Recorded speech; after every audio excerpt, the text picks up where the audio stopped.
I've been a homemaker for the past 17 years, and in that time, God has taught me so much. And if I could go back to myself and just talk to myself 17 years ago and share the things that I've learned, these are the things that I would tell myself. So join me for a little homemaking around my house, and then I will tell you all these 25 things that I have learned in the past 17 years.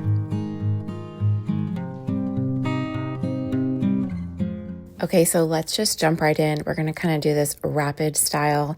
So here we go. Number one, I would tell myself to get dressed every single day.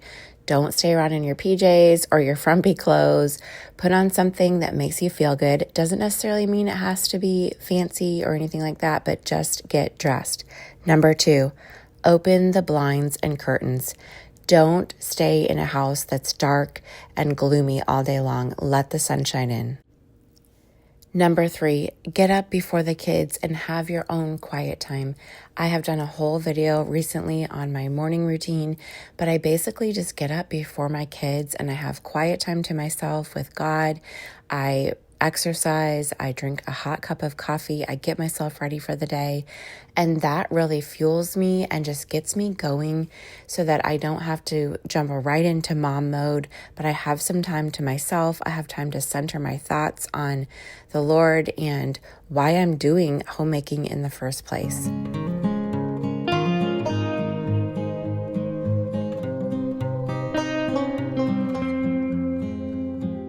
Number four, go outside, get some fresh air. Don't stay inside all day long. Number five, have a meal bank of ideas. So I have a list of meal ideas that I don't have to come up with a bunch of ideas every single week or look through Pinterest or cookbooks. I can just look at my list. Number six, no dinner 24 hours ahead of time. And sometimes it's not 24 hours. Sometimes it is the morning of, but I'm not waiting until 5 o'clock. Number seven, keep the sides simple for all the meals. So I use a lot of frozen vegetables and we roast them, or I will even just boil them. And we will also use canned vegetables. We have a lot of potatoes, and that just keeps dinner really simple. Number eight, use a planner. I cannot keep everything in my head, and so I have to at least write things down. I love using a paper planner, and I will leave links to the planners that I like to use down below. But even if you just have a notebook and a pen or pencil, just writing things down or just a simple calendar helps. Number nine, end the day with a clean kitchen so that you can wake up to a clean kitchen in the morning. Number 10, go to bed on time. Just because the kids went to bed doesn't mean that you get to stay up for hours surfing Netflix or the internet. Make myself go to bed and get some good sleep. Number 11, hit reset any time of day. Just because I had a bad morning or a bad afternoon doesn't mean the rest of the day can't go well. And I can hit that reset button and change the rest of the day. Number 12, take breaks. If I were at a job clocking in, I would get a break. So it's okay to take breaks at home. Our bodies were made to work, but our bodies were also made to rest. Number 13, keep the kitchen counters cleared off. Don't stack mail and toys and purses and junk on the countertop. That's where work gets done, and I need to have it cleaned and cleared off so that I can make dinner for my family. Number 14, put things back when you're done with them. And this kind of goes with the kitchen counter thing, but like anything, even in the mornings when I am brushing my teeth or my hair, just put the toothpaste back, put the brush back so that I don't have a cluttered space, but I'm just putting things away as soon as I'm done with them. Number 15, declutter regularly. I have lots of videos on here. I used to do a ton of decluttering videos, and it's easier to clean. It's better for my mentality if I just get rid of the clutter. Number 16, follow a daily cleaning routine. So like I said, I clean the kitchen every night before I go to bed. I also make sure that I do a load of laundry every day and I just do a quick sweep and wipe down of things. But following that routine really makes such a huge difference. And then that brings me to number 17, follow a weekly cleaning routine. So I know exactly what needs to get done every single week. And if you're interested in learning more about homemaking routines, be sure to sign up for my free homemaking checklist. I'll have it linked below.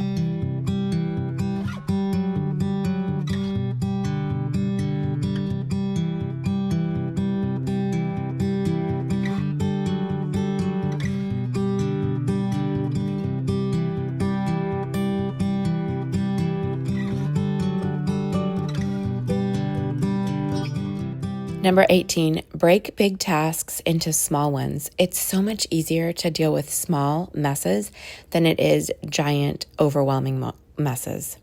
Number 19, have a weekly planning time. So every Sunday-ish, sometimes it's Saturday, sometimes it's Monday, I sit down with my planner and I write out our budget. I write out our meals. I write out a to-do list, errands, what I'm going to clean for the week, and even more. And I just get all of that planned out each week.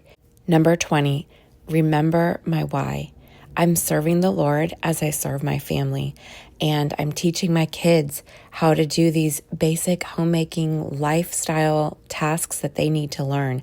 I'm taking care of my home to help care for the health of my family, and also God has called me to do it. And I could go probably a whole video on Titus 2 and women in the home. And I'm not saying this is my only calling, but this is something that God has called me to do.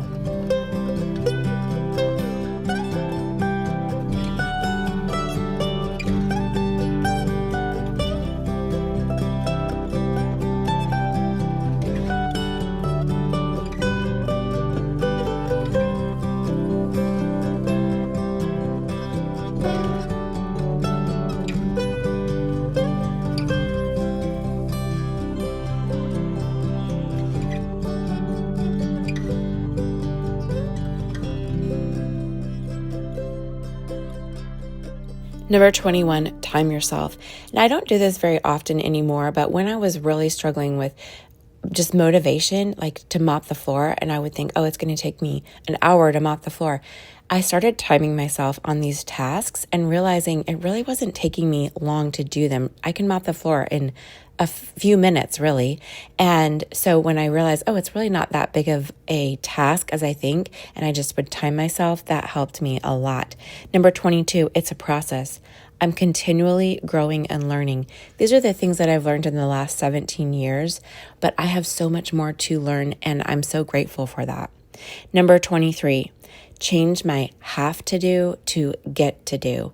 Not everyone has a family that they get to care for. Not everyone has a home even that they get to clean. And I'm so grateful that I have that. And so I get to clean. I get to make meals for my family. I don't have to do it. Number 24, perfect is not my goal. My goal is to do good enough and to do the best of my abilities, but I don't have to aim for perfection. And then number 25 is to clearly communicate my needs and the things that I would like help with to my kids and my husband. Now, my kids have their own chores that they do. I don't show them here on this channel, and so sometimes people think that my kids don't do chores, but they do. And I have learned that I have to clearly communicate that to them. And same with my husband. He's not going to read my mind. If I need help with something around the home, I need to tell him. And I can't just assume that he understands what needs to be done. And so I have to be very clear in my communication. So I went through this list pretty quickly, but there are other videos where I do go more in depth with these topics. This was really just meant to give some quick wins and some quick thoughts. If you can relate to any of these, let me know down below. Thank you for joining me in today's video, and be sure to sign up for my free resource. I also have a course that's called The Motivated Homemaker, and it has helped hundreds of women go from overwhelmed chaos to purposeful peace at home. And I'd love for you to join it too. Thank you for watching, and I will see you in the next video.